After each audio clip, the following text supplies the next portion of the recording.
विनेश, बजरंग और तमाम रेसलर्स उस दिन जिस दिन नई संसद का उद्घाटन हुआ, वो प्रदर्शन कर रहे थे और नई उद्घाटन हुआ था उस दिन संसद का, और उसी दिन उनको घसीट कर डिटेन कर लिया दिल्ली पुलिस ने और फिर कभी दोबारा उन्हें जंतर मंतर तो नहीं आने दिया। अंत में यह हुआ कि साक्षी मलिक ने प्रेस कॉन्फ्रेंस करी प्रेस क्लब में और अपने रेसलिंग बूट्स टेबल पर रख दिए और संन्यास ले लिया। साक्षी, बहुत मुश्किल है, हम बात करें मी टू मूवमेंट इंडिया में चला 2017 में, फिर पॉश एक्ट भी है और एक मूवमेंट क्योंकि आपने भी शुरू किया, उन तमाम महिलाओं की आवाज आपने उठाई जो नहीं बोल पाती हैं डर से, और आप तो एक रेसलर हैं जिन्होंने देश का नाम ऐसा रोशन किया कि जब भारत का झंडा तनता है, ऊपर जाता है और जब जनगण मन बजता है तो 140 करोड़ भारतीय साथ गाते हैं और आंखों से आंसू निकल आते हैं। कहिए, अब रेसलिंग छोड़ दी आपने, आपकी लड़ाई चल रही है, उन महिलाओं को क्या कहना चाहेंगी जो इस वक्त आपको सुन रही हैं, देख रही हैं और जो आपसे इंस्पिरेशन लेकर के बोल रही हैं? कम से कम विभूषण साहब का टिकट मिलेगा ना मिले वो देखना होगा, लेकिन उनका बेटा जरूर उत्तर प्रदेश की रेसलिंग फेडरेशन में आ गया है, उनके लोग रेसलिंग चला रहे हैं, कुछ बहुत ठोस हुआ नहीं अब तक। सबसे पहले गुड आफ्टरनून एवरीवन, और इंटरनेशनल वुमेन्स डे पे आपने मुझे इनवाइट किया है अपनी बात रखने के लिए, तो उसके लिए भी बहुत बहुत धन्यवाद। तो बिल्कुल जैसा कि आप सब लोगों ने देखा ही होगा कि हमने प्रोटेस्ट किया, हम लगभग 40 दिन तक रोड पे सोए थे, और उसके बाद जो है 28 को हम नई संसद के सामने जो है अपना आवाज रखने गए थे, महिला पंचायत करने गए थे। पीछे से हमारा जो है पूरा प्रोटेस्ट उखाड़ दिया गया और हमें भी डिटेन किया। उस दिन हम पूरा दिन पुलिस स्टेशन में रहे, तो बड़ा दुख हुआ।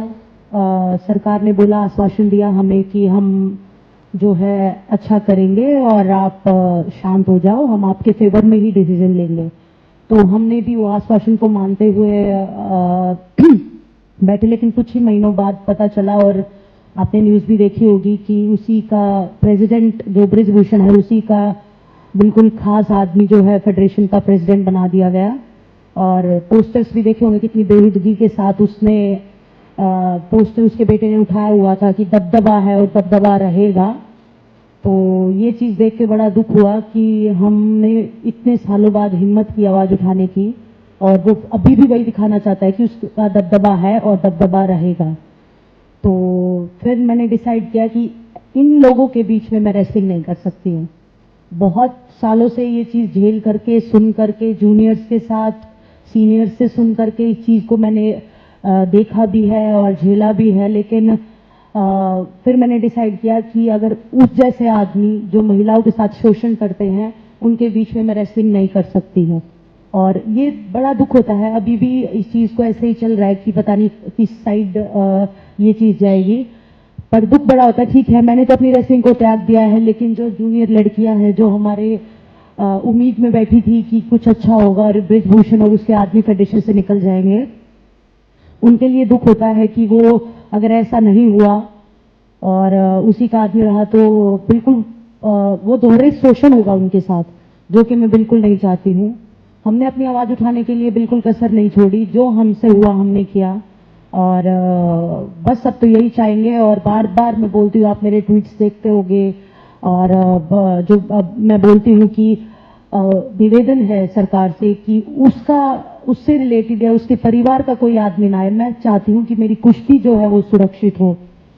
और दूसरी बात आपने पूछी कि महिलाओं, ठीक है, हमने आवाज उठाई, बहुत सारे प्रोटेस्ट पे महिलाएं आई, छोटी छोटी लड़कियां आई, शायद उनके साथ भी शोषण हुआ होगा, और उन्होंने मुझे बोला कि आपका बहुत बहुत धन्यवाद कि आपने आवाज उठाई, आपने ये हिम्मत की।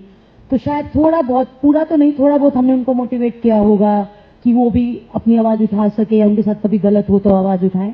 तो उन लोगों ने बड़ा हमें मतलब मोटिवेट रखा उस धरने को बनाए रखने के लिए। तो बस यही चाहूंगी, वुमेन्स डे हम एक दिन मनाते हैं, 8 मार्च को हम इंटरनेशनल वुमेन्स डे बनाते हैं, लेकिन अभी आपने कविता जो मुझे 4-3 पहरे की सुनाई, तो फिर से मुझे बड़ा दुख हुआ कि सुधार हो कहाँ रहा है, हुआ ही नहीं है सुधार, अभी भी ये चीज देखने को मिल रही है। बस मैं कोशिश करती रहूंगी, टाइम लगेगा लेकिन सुधार होगा। और मैं चाहूंगी कि डेली डेली आर्टिकल्स भी देखने को मिलते हैं कि अभी उत्तराखंड में ब्राजील की एक महिला आई थी, उसके साथ भी रेप हुआ, स्पेनिश झारखंड में हो गई थी। तो ये चीजें देख के ना बड़ा दुख होता है कि इंडियन वुमेन्स और बेटियों के साथ तो शोषण हो ही रहा है, बाहर से आ रहे हैं उनके साथ भी हो रहा है, हमारे देश का नाम खराब हो रहा है। तो ये चीज देख के बड़ा दुख लगता है। लेकिन मैं कहूंगी कि आवाज उठाते रहो और कभी एकदम से नहीं, लेकिन जरूर आपकी बात सुनी जाएगी। आज एक महिला ने उठाई है, कल 10 महिलाएं उठाएंगी, फिर 100 महिला निकल के आएंगी, तो शायद इस चीज में सुधार हो।